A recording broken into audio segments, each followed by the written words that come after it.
आज बहुत ही अफसोसनाक दिन है। बतौर वकील मैं ये कह रहा हूँ कि जिस तरह आज मैंने अब्यूज़ अदालत में देखी है, मैंने अपनी वकालत की ज़िंदगी में ऐसा नहीं देखा। सख्त आर्गूमेंट्स होते हैं, सब कुछ होता है, लेकिन वकला के ज़रिए बात होती है और अदालत रेगुलेट करती है। मैं ये एक्सपेक्ट नहीं कर रहा था कि अदालत के अंदर साबिक वज़ीर आज़म को, हमारे तो दोस्तों ने बातें की हैं बड़े सोफिस्टिकेटेड अंदाज में, मैं साफ अंदाज में बात कर रहा हूँ कि आज साबिक वज़ीर आज़म पाकिस्तान इमरान खान को अदालत में जज के सामने गाली दी गई है। बहुत गलत हुआ है, बहुत गलत हुआ है। आप अपने दलाइल में वजन पैदा करें, आप गालियां ना दें, आप अब्यूज़ ना करें। और केस तो पिछली पेशी में ख़त्म हो चुका था। आज तो 9 बजे हम इस उम्मीद में थे कि फैसला आएगा। हम तो हाई कोर्ट में थे। आज हाई कोर्ट में मोहतरम चीफ जस्टिस साहब के सामने हमने दरख्वास्त दी कि साइफर केस जो कल लगना था और यौम तकबीर की वजह से छुट्टी दी गई।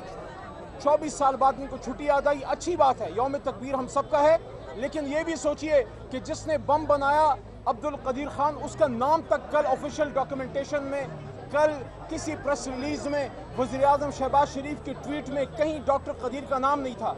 हम उस वजह से आज गए कि यौम तकबीर की वजह से कल हियरिंग नहीं हो सकी, तो हमें अर्ली डेट में चीफ जस्टिस साहब ने पीर का दिन दिया। ठीक है, पीर के दिन इंशाल्लाह केस हो जाएगा।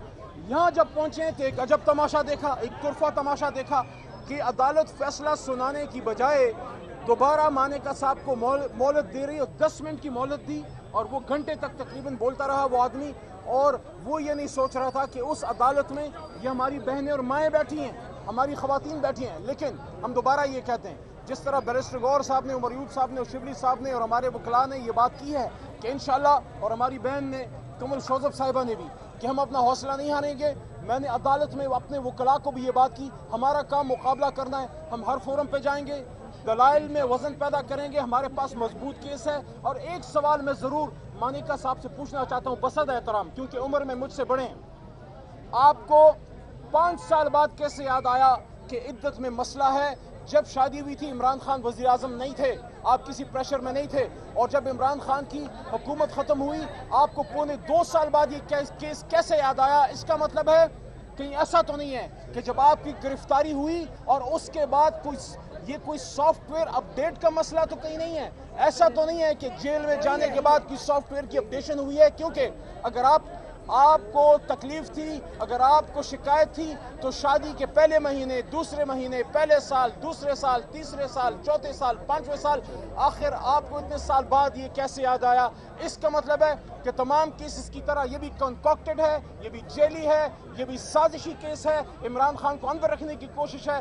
याद रखिए आप सब जो ये सब कर रहे हैं, उम्मत का लीडर बाहर निकलेगा, शान से निकलेगा और वापस वज़ीर आज़म पाकिस्तान में जाएगा इंशाल्लाह। वज़ीर आज़म पाकिस्तान अपने हाउस में जाएगा और वहाँ से कौम को लीड करेगा इंशाल्लाह। YouTube पर गूगली न्यूज देखने के लिए youtube.com की सर्च बार में गूगली न्यूज टीवी टाइप करें। गूगली न्यूज के पेज पर सुर्ख रंग के सब्सक्रिप्शन वाले बटन पर क्लिक करना ना भूलिए। YouTube पेज पर अपलोड होने वाली वीडियोस से बाखबर रहने के लिए बेल आइकन पर क्लिक कीजिए। आपको हर नई वीडियो के बारे में नोटिफिकेशन मौसूल हो जाएगा।